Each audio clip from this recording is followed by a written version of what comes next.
Welcome to Warehouse Women, a podcast where we talk about commercial real estate, building businesses, and passive income, but most importantly, turning barriers into strengths. We met 2 years ago at the CRE Circle Live event, and oh my God, you were amazing. I was like, I'm so glad that you came, and I had no idea that 2 years later we would be sitting here talking about a book. Isn't that great? Yeah. I mean, and I think you've grown so much too. You've given me so much courage and compliments and kind of subtle, but very like giving me permission, just go for it, you know? And so sometimes, even though we're already successful, we need to kind of get that external approval by people we respect and just go for it.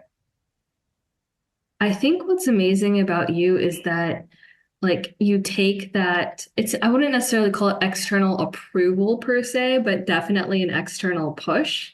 Yeah. So like that all the time doing or like our accountability check-ins, it's seeing like your growth from, like I really want to educate women about, the contracting side of investing in real estate to just talking about it at conferences to then speaking at events, which I thought was so cool for you. And then now you got a book about it. I'm so excited. Yeah. Okay. What inspired you to write this book? So the thing that really sparked me to write this book, it's been on my mind probably for 10 years. 3 years ago, I said, okay, I'm just going to jump in and start writing. But what happened is it kind of morphed into educating myself about organizing my thoughts surrounding my 30 plus years in boutique construction building in my boutique construction company. And so from there, I got so many people asking me, well, I got ripped off. How do I avoid that? I was in this situation where my contractor never showed up. How do I engage them? How do I empower them? How do I not get ripped off from these contractors? And so from there, it kind of grew. My knowledge base was, I grew up with the idea that there was no separation between what a man and a woman could do because my mom is quite the ball buster. And so I never really thought about there's being a delineation between what I can do and what I can't. And so I kind of grew up with that. And so when I heard people saying that they struggled with the contractor, I was sort of taken back and I realized this is an incredible opportunity to really educate women and saying that, hey, you can manage construction. You can be in charge and keep control. And I think that's one of the things that I think is tough for women. Just to give you an idea, most women come to me that have 1 to 5 units already in place, and they're already doing the value add in terms of adding to their life's monies, financial freedom. But they didn't take it the step further with adding extreme value to those properties to garnish that huge push of equity, higher equity, which when you leverage that new appraisal, it gives you many opportunities to do other things with that money. Now you have a set appraisal and which you created yourself through construction management, through planning, through a lot of things. And it frees you up to open the doors wide up to do all sorts of things.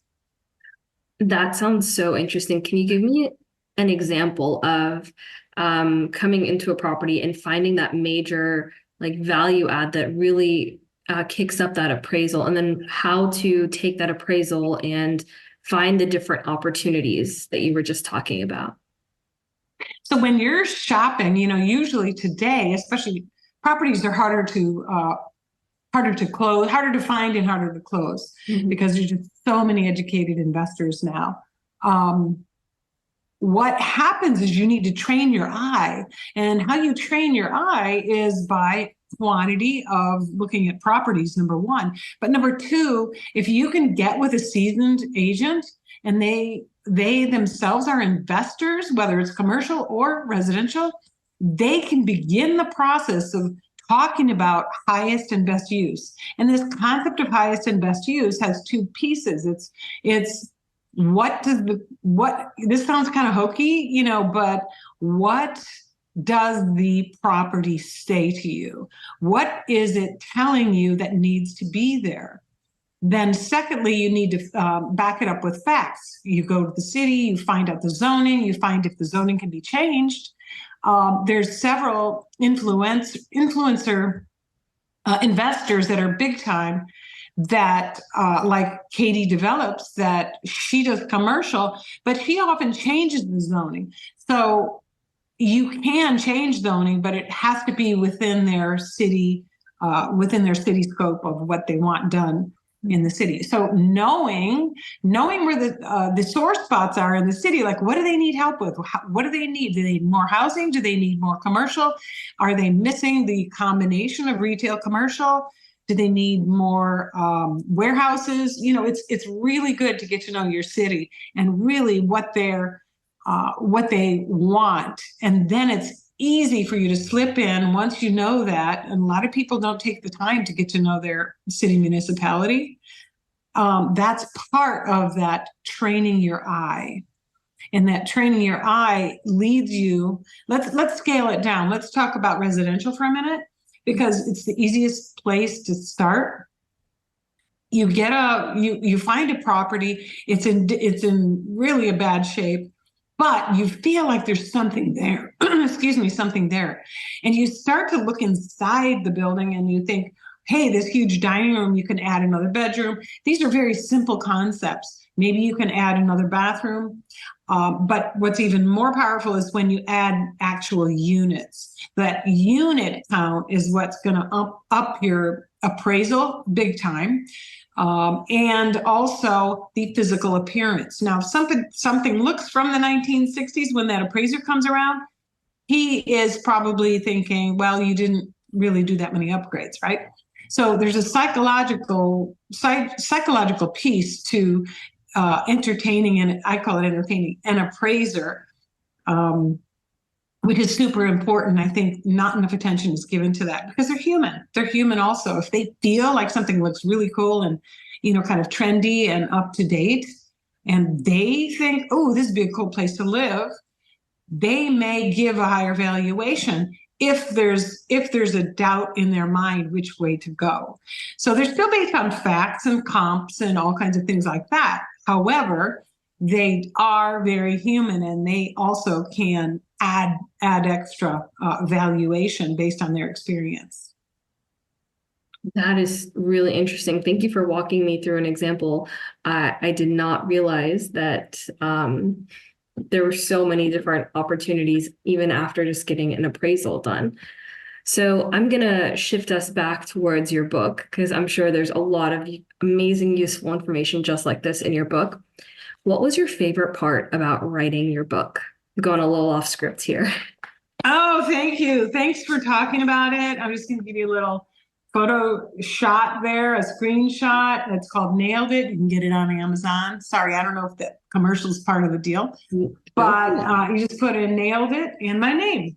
One of the things I loved, you asked me which part I loved, was this first chapter. And the first chapter, do you mind if I read just a small section? Please, that would be phenomenal. Yeah. It's called Nuts and Bolts. If you care about real estate investing, then you have to care about construction. Construction touches every aspect of investing. Let me say this again stronger. Construction touches all aspects of investing. Herein lies the nuts and the bolts of value add investing. All real estate asset classes are affected by the forced improvements of a property, from single family to large multifamily to commercial. The improvements that are planned increase the value of the property. So if I stop there and I stay in commercial or more than 4 units or even the mixed use, the most of the time the revenue is the is the valuation, but you can affect that valuation a lot by what we just talked about.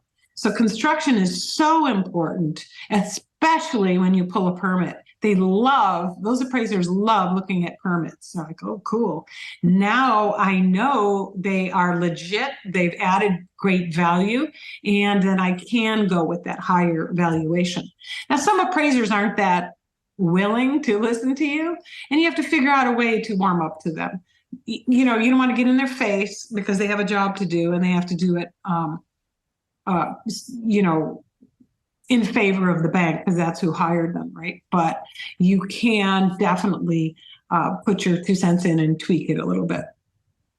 Does that help at all? That was one of my favorite sections. Yeah, that actually, I was going to say, I love how you brought in the revenue aspect of it. Not a lot of people talk about that. And I think it's so important that we talk about like the revenue, especially of like, for like more than 4 units or commercials is what's going to drive the value of it. So if you can do the construction in a way that allows you to add one more tenant or in a way that allows you to add a specialized tenant because they need a certain layout, I think that's a phenomenal way to like add that extra valuation. So thank you so much for touching on that. You're absolutely right, Mahek. And it's money driven. Everything is money driven, and it is whoever buys the property, whatever they're willing to pay, whatever the market bears. But more than that, what the market's going to bear is something that makes cash flow. Mm-hmm. Exactly. And what has been one of the biggest lessons around cash flow that you have learned? I know it's a lot to pull out of from 35 years. I'm asking you like one biggest cash flow lesson, but what would you say? Well, I've got a lot of them. So hopefully I'll give us the whole book. Yeah. So one thing that it took me so long to understand this because I had cash flow, lots of it, transactional cash flow. So transactional cash flow is, you flip a house or you make a sale and you get the money, you pay the taxes on a short-term gain, and then you move on. And that's very infectious because you feel like, wow, I'm really gaining traction. I'm getting wealthy. And really, it's not. You're not getting wealthy. You're amassing cash that you pay taxes on. And the whole point of real estate is to build financial freedom. So you're not really building financial freedom in that situation. You've learned a skill, you've done really well. Now a lot of people stop right there and they forget to invest in their own properties for their long-term wealth. I was 50 before I figured, I knew about it, but it's like a drug. You keep getting this cash, large sums of money, and you just really, you're comfortable, you take the vacations, you do the luxury stuff, and then you're like, oh, wait a minute. I didn't think through my retirement yet. What am I going to do here? And so being a knucklehead there for a while, I had to really ask myself, hey, what's the plan, Dawn? So at 50, I turned my mind around and said, it's time. And so it doesn't take long. This is the key in the book and also for our conversation. It does not take long when you're value adding property. It doesn't take that long to amass $10 million in real estate under management because, well, it depends what state you're in, but because you're adding that value, you're forcing value, and you are in charge of it, which is so cool. And oftentimes we wait for just time to pass, and that's okay, but it's more passive. So I want to be in the action seat. I don't know about you, Mahek, but I want to drive. I want to be the driver. If you enjoyed this episode, please share it with a friend, and I'll see you next week.